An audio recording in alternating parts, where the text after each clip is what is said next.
Hi friends, welcome to ప్రేమ కథలు YouTube channel. మీ అందరికీ తెలుసు నా పాత యూట్యూబ్ ఛానల్ పోయింది అని, ఇది నేను కొత్తగా స్టార్ట్ చేశాను అని. అలాగే మీ లవ్ అండ్ సపోర్ట్ నాకు ఎంతలా అందింది అంటే, నిన్న నైట్ నేను పెట్టిన వీడియోకి కూడా మీరు బాగా రీచ్ అందించారు. అలాగే ఇప్పుడు నేను పెట్టబోయే స్టోరీకి కూడా రీచ్ ఇస్తారని కోరుకుంటున్నాను. మీ సపోర్ట్, లవ్ ఇలానే అందిస్తారని ఆశిస్తున్నాను. ఇంకా స్టోరీలోకి వెళ్ళిపోదాం. సమయం దాదాపుగా 2 గంటలవుతుంది. చుట్టుపక్కల అంతా ఆ ఇంటి వైపు చూసి మాట్లాడుకుంటున్నారు. అయ్యో! ఈసారి కూడా సంబంధం కుదరలేదా అక్కా? లేదంట. ఇప్పటికి 100 సంబంధాలనుకుంటా. అవునా? హా! అవును. వచ్చిన వాళ్ళు వచ్చినట్లే ఈ అమ్మాయి గురించి తెలుసుకుని వెళ్ళిపోతున్నారు. అయినా వాళ్ళ పిచ్చి గాని ఇలాంటి అమ్మాయిని ఎవరు పెళ్లి చేసుకుంటారు? అయినా అవన్నీ మనకెందుకులే అంటూ ఆ ఇంటిని చూసి మాట్లాడుకుంటున్నారు. ఆ మాటలన్నీ బయట వరండాలో కూర్చుని విన్న సత్యం ఒక్కసారిగా పైకి లేచి లోపలికి వెళ్ళి, అంతా మన కర్మే, మన తలరాత, దీనిని ఎవ్వరూ పెళ్లి చేసుకోవడానికి ముందుకే రావడం లేదు అంటూ తలని పట్టుకుని కూర్చుంటాడు. లోపల గదిలో కూర్చుని ఈ మాటలన్నీ వింటున్న సిరి తన తలని మోకాళ్ళ మీద పెట్టి కళ్ళ నిండా నీళ్లతో ఏడుస్తూ ఉంటుంది. Bloody idiot! ముసలివాడు ఎంత పని చేసొచ్చాడు అంటూ అర్జున్ కోపంతో రగిలిపోతూ అరుస్తున్నాడు. సార్, మీరు కూల్ అవ్వండి. దీనికి నా దగ్గర ఒక సూపర్ ఐడియా ఉంది. ఏంట్రా అది? చెప్పి తగలడు. సార్, అది ఇప్పుడు ఈ ఆస్తి మొత్తం మీకు రావాలి అంటే మీరు పెళ్లి చేసుకుని తీరాలి కదా? ఎస్. కానీ మీకు పెళ్ళంటే ఇష్టం లేదు కదూ? చూడు, నువ్వు ఏం చెప్పాలి అనుకుంటున్నావో సూటిగా చెప్పు, లేదంటే ఒక గుద్దుకి చచ్చిపోతావు అంటూ తన చేతిలో ఉన్న వైన్ గ్లాసుని విసిరికొట్టాడు అర్జున్. దానికి అతని పిఏ, సారీ సార్, కానీ మీకు పెళ్ళి ఇష్టం లేకపోతే మీరు కాంట్రాక్ట్ పెళ్లి చేసుకోండి. కాంట్రాక్ట్ పెళ్ళా? అవును సార్. మీ అవసరం కోసం మీరు పెళ్లి చేసుకుంటున్నారు. అలానే అవతల వాళ్ళ అవసరం తీరుస్తానని చెప్పండి. అప్పుడు మీరిద్దరూ ఒక ఒప్పందంపై కాంట్రాక్ట్ పెళ్లి చేసుకోండి. మీ అవసరం తీరే వరకు తను మీ భార్యగా ఉంటుంది. తీరాక ఎవరి దారి వారిది అంటూ చెప్తాడు. దానికి అర్జున్ ఒక్కసారిగా పిఏ దగ్గరికి వచ్చి, నువ్వు ఒక సూపర్ ఐడియా ఇచ్చావు, ఇదిగో అంటూ ఒక ₹1,00,000 చెక్ ఇస్తాడు. దానితో PA, thank you sir, thank you so much అంటూ చెప్తాడు. అది అంతా వింటున్న అర్జున్ ఫ్రెండ్ జై, ఐడియా బానే ఉందిరా, కానీ ఇప్పుడు ఒక అవసరం కోసం తన లైఫ్ రిస్క్ చేసే అమ్మాయిలు ఎక్కడున్నారా అంటూ అడుగుతాడు. దానికి అర్జున్ కూడా ఆలోచనలో పడతాడు. పిఏ, నువ్వేం చేస్తావో నాకు తెలీదు. ఐడియా ఇచ్చిన నువ్వే ఒక అమ్మాయిని కూడా చూసిపెట్టు. తనకి ముందే అన్నీ చెప్పు.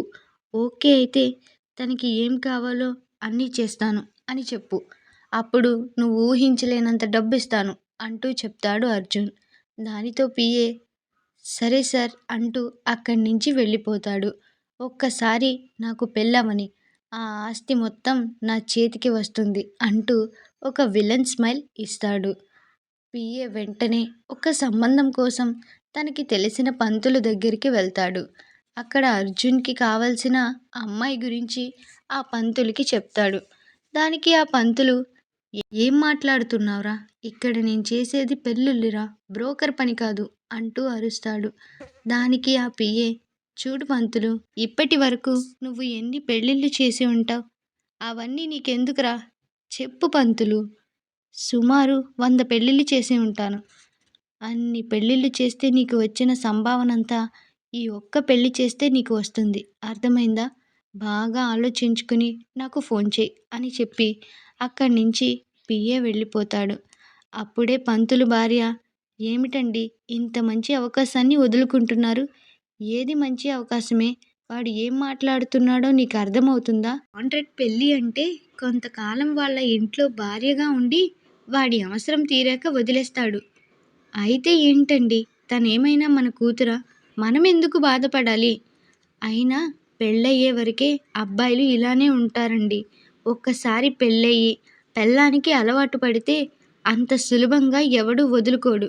అందుకే ముందు మీకు వచ్చిన అవకాశాన్ని వాడుకోండి. ఆ తర్వాత ఆలోచిద్దాం. అర్థమైందా? కాదు కూడదు అంటే అస్సలు మర్యాదగా ఉండదు అని చెప్పి వంటగదిలోకి వెళ్ళిపోతుంది. ఆ మాటలన్నీ విన్న ఆయన ఒక్క క్షణం ఆలోచనల్లో పడ్డాడు. అలా ఆలోచిస్తుండగా ఆయనకి సత్యం గుర్తొస్తాడు. వెంటనే ఇంక ఏమీ ఆలోచించకుండా ఫోన్ తీసి సత్యంకి ఫోన్ చేసి, "సత్యం గారు, ఒక మంచి సంబంధం ఉందండి. అబ్బాయికి ఆస్తిపాస్తులు అన్నీ గట్టిగా ఉన్నాయి. అబ్బాయి పేరు అర్జున్.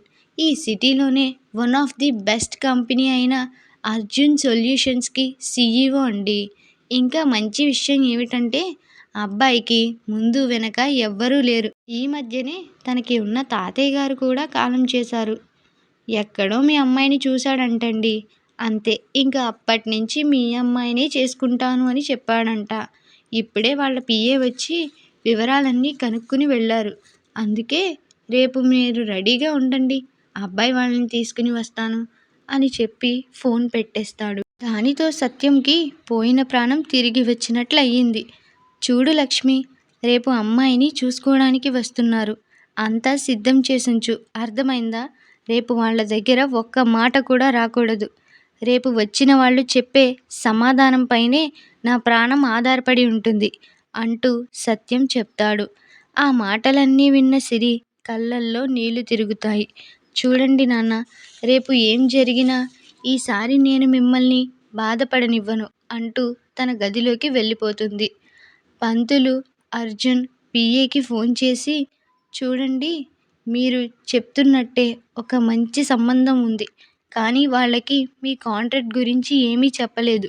ఎందుకంటే అలాంటి పెళ్ళిళ్ళు చేసుకోవడానికి ఎవ్వరూ ముందుకు రారు. కానీ ఈ సంబంధం ఏంటంటే ఆ అమ్మాయి పేరు సిరి. తనకి ఒక జాతక దోషం వల్ల తనకి ఇప్పటి వరకు వచ్చిన సంబంధాలన్నీ వెనక్కి వెళ్ళిపోయాయి. ఎందుకంటే తనని పెళ్లి చేసుకున్నవాడు ఎవ్వరైనా ఎక్కువ కాలం బ్రతకరు. అందుకే ఇప్పటి వరకు తనకి ఒక్క సంబంధం కూడా కుదరలేదు. ఇక మీరు అడిగిన సంబంధానికి ఇదైతే కరెక్ట్గా సరిపోతుంది" అంటూ చెప్తాడు. "సరే పంతులు, అయితే నేను సార్కి చెప్తాను. నువ్వు అడ్రస్ అవి నాకు పంపించు. రేపు సార్ని తీసుకుని వస్తాను" అంటూ ఫోన్ కట్ చేస్తాడు పిఏ. "సార్, మీరు కోరుకున్నట్టే ఒక మంచి సంబంధం తీసుకువచ్చాను సార్." "సంబంధం మంచిదైతే ఏంటి, కాకపోతే ఏంటి? ముందు వాళ్ళకి విషయం చెప్పావా లేదా, అది చెప్పు." "అది సార్, అది" అంటూ నసుకుతూ ఉంటాడు పిఏ. "ఏంటి నసుకుతున్నావు? చెప్పావా లేదా చెప్పు" అంటూ సీరియస్ అయిన గొంతుతో అడుగుతాడు అర్జున్. "చెప్పాను సార్. మీ గురించి, మీ కాంట్రాక్ట్ గురించి అన్నీ చెప్పాను." "అవునా?" "హా, అవును సార్."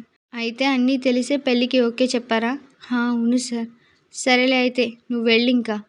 "సార్, రేపు ఒక్కసారి మీరు వచ్చి అమ్మాయి వాళ్ళతో మాట్లాడండి" అంటూ అక్కడి నుంచి వెళ్ళిపోతాడు పిఏ. అప్పుడే సూర్యకిరణాలు భూమిపై పడడంతో మెల్లగా తెల్లవారుతుంది. సత్యం వాళ్ళ ఇంట్లో హడావిడి మొదలవుతుంది. సిరి బేబీ పింక్ కలర్ శారీలో చాలా అందంగా రెడీ అయి అద్దం ముందు కూర్చుంటుంది. సత్యం, లక్ష్మి ఇంట్లో పనులన్నీ చూసుకుంటున్నారు. అది అంతా చూస్తున్న చుట్టుపక్కల వాళ్ళు, మళ్ళీ ఎవరో వస్తున్నట్లున్నారు. హా, రావడం పోవడం మామూలేగా" అంటూ మాట్లాడుకుంటూ ఉండగా వాళ్ళ కళ్ళ ముందు ఒక పెద్ద బ్లాక్ కలర్ కార్ వచ్చి ఆగింది. అందులో నుంచి black pant, white shirt, black colour coat వేసుకుని చాలా స్టైల్గా అర్జున్ బయటికి దిగుతాడు. అది చూసిన వాళ్ళు ఒక్కసారిగా కళ్ళు పెద్దవి చేసి చూస్తూ ఉంటారు. అలా వాళ్ళ ముందు నుంచే అర్జున్ లోపలికి వెళ్తాడు. "అబ్బాయి వచ్చేస్తున్నాడు" అంటూ సత్యం బయటికి వచ్చి, "రండి బాబు" అంటూ తనని లోపలికి తీసుకుని వెళ్ళి, "కూర్చోండి" అంటూ మర్యాదలన్నీ చేస్తారు. అర్జున్ కొంచెం సేపు అటూ ఇటూ చూస్తూ అలానే కూర్చుంటాడు. "అదే బాబు, మీ గురించి పంతులు గారు అంతా చెప్పారు. మీలాంటి సంబంధం దొరకటం మా అదృష్టం" అంటూ చెప్తాడు సత్యం. ఆ మాటలన్నీ విసుగ్గా వింటున్న అర్జున్, "సరే అండి, అమ్మాయిని చూపించండి" అంటూ అడుగుతాడు. దానితో సత్యం, "సరే బాబు" అంటూ, "లక్ష్మి, వెళ్ళి అమ్మాయిని తీసుకురా" అని చెప్తాడు. ఆ మాటలతో లక్ష్మి పైకి వెళ్ళి సిరిని తీసుకుని కిందకి దిగుతుంది. సిరి అలా మెట్లపై నుంచి దిగుతూ వస్తుంటే అర్జున్ అనుకోకుండా అటువైపు చూసి సిరిని చూస్తూ ఉండిపోతాడు. అలా కిందకి వచ్చిన సిరి అర్జున్ ఎదురుగా కూర్చుంటుంది. అమ్మాయి నాకు నచ్చింది. కాకపోతే నేను ఒకసారి అమ్మాయితో మాట్లాడాలి అంటాడు అర్జున్. దానితో సత్యం సరే బాబు అంటూ సిరి వెళ్ళమ్మా అని చెప్తాడు. సిరి తన తలని వంచుకొని బాల్కనీలోకి వెళ్తారు. సిరి ఏమీ మాట్లాడకుండా అలానే ఉంటుంది. అది గమనించిన అర్జున్ ఏంటి సిగ్గా అని అడుగుతాడు. కానీ సిరి నుంచి ఏమీ సమాధానం రాదు. చూడండి నాకు ఇలాంటి ఫార్మాలిటీస్ అంటే చిరాకు. సో మ్యాటర్కి వచ్చేస్తున్నాను. మీకు నా గురించి మా పిఏ అంతా చెప్పాడు కదా. సో మీరు నాకు నచ్చారు. మీకు నేను నచ్చితే మనం పెళ్లి చేసుకుందాం అంటాడు అర్జున్. ఆ మాటతో ఒక్కసారిగా తన తలని ఎత్తి అర్జున్ వైపు మొదటిసారి చూస్తుంది సిరి. చెప్పండి అంటూ అర్జున్ మళ్ళీ అడగడంతో అది కాదు మీకు నా గురించి అంటూ సిరి చెప్తుండగానే హా మీ గురించి నాకు అంతా తెలుసు. తెలిసే పెళ్లి చేసుకుంటున్నాను అని చెప్తాడు. దానికి సిరి అతని మంచితనం చూసి నాకు కూడా ఓకేనే అని చెప్తుంది. దానితో అర్జున్ అయితే వీలైనంత త్వరగా మన పెళ్ళి అయిపోవాలి అంటూ సిరి తల్లిదండ్రులకి చెప్పి అక్కడి నుంచి బయలుదేరతాడు. దానితో సత్యం సంతోషానికి అవధులు ఉండవు. వెంటనే ముహూర్తాలు పెట్టించి చాలా గ్రాండ్గా సిరి అర్జున్ల పెళ్లి చేస్తాడు. అలా వాళ్ళ పెళ్ళి ఎంతో అంగరంగ వైభవంగా జరుగుతుంది. సిరి తన పుట్టింటిని విడిచి తన అత్తింట్లో అడుగు పెడుతుంది. అలా ఆ రోజు రాత్రి సిరికి అర్జున్కి తొలి రేయి ఏర్పాట్లు చేస్తారు. అందంగా పూలతో అలంకరించిన గదిలో అర్జున్ చాలా సీరియస్గా ఏంటి వీలునామా ప్రకారమే పెళ్లి చేసుకున్నాను. ఇంకా నా ఆస్తి నాకు ఇవ్వండి అంటూ కోపంగా మాట్లాడతాడు. అవతల వ్యక్తి సరే నేను రేపొక్కసారి లాయర్తో మాట్లాడి రేపే ఇంటికి తీసుకుని వస్తాను. నువ్వేమి టెన్షన్ పడకు అంటూ చెప్తాడు. సరే అంటూ అర్జున్ ఫోన్ కట్ చేస్తాడు. అప్పుడే సిరి డోర్ తీసుకుని లోపలికి వస్తుంది. తల నిండా మల్లెపూలతో తెల్లటి చీరలో దేవకన్యలా కనిపిస్తుంది. తనని చూసిన అర్జున్ వెంటనే తన దగ్గరికి వెళ్ళి థ్యాంక్ యూ సో మచ్ అంటూ తనని గట్టిగా హత్తుకుంటాడు. మొదటిసారి ఒక మగాడి స్పర్శ తాకగానే సిరి మెల్ట్ అయిపోతూ ఉంటుంది. అలా కొంచెం సేపు తర్వాత సరే ఇప్పుడు నీకేం కావాలో అడుగు. నీకు ఏం కావాలి అన్నా చేస్తాను అంటూ చెప్తాడు అర్జున్. నాకేమీ వద్దండి అంటూ సిరి చెప్తుంది. ఏమీ వద్దా మరి పెళ్ళెందుకు చేసుకున్నావు అంటాడు అర్జున్. ఎందుకా మీరు జోక్ చేస్తున్నారా? మీరే నన్ను ఎక్కడో చూసి ఇష్టపడి వచ్చి మా వాళ్ళతో మాట్లాడారు కదండి. మళ్ళీ పెళ్ళెందుకు చేసుకున్నావంటారేంటి అంటూ సిరి సందేహంగా అడుగుతుంది. దానితో అర్జున్ కాళ్ళ కింద నేల కదిలినట్లు అవుతుంది. ఏం మాట్లాడుతున్నావు సిరి? నేను నిన్ను ఇష్టపడ్డమేమిటి? నీకేమైనా పిచ్చా? నీకు ముందే అంతా చెప్పమని మా పిఏని పంపించాను. నేను నీతో కలిసి ఉండేది నా ఆస్తి నా చేతికి వచ్చే వరకే. ఇది ఒక కాంట్రాక్ట్ పెళ్ళి కదా. ఇందులో నీకేం కావాలో అది నువ్వు తీసుకో. నాకేం కావాలో అది నేను తీసుకుంటాను. తరువాత ఎవరి దారి వారిదే అంటాడు అర్జున్. దానితో సిరి గుండె 1000 ముక్కలవుతుంది. నిజం తెలిసిన సిరి ఇప్పుడు ఏం చేస్తుంది? అర్జున్ని మార్చుకుని కాపురం చేస్తుందా? లేక ఇంట్లో నుంచి బయటకు వెళ్ళిపోతుందా? వీళ్ళ కాంట్రాక్ట్ పెళ్ళి ప్రేమబంధంగా మారుతుందా? తెలుసుకోవాలి అనుకుంటే పార్ట్ 2 అని కామెంట్ చేయండి. Thank you for watching.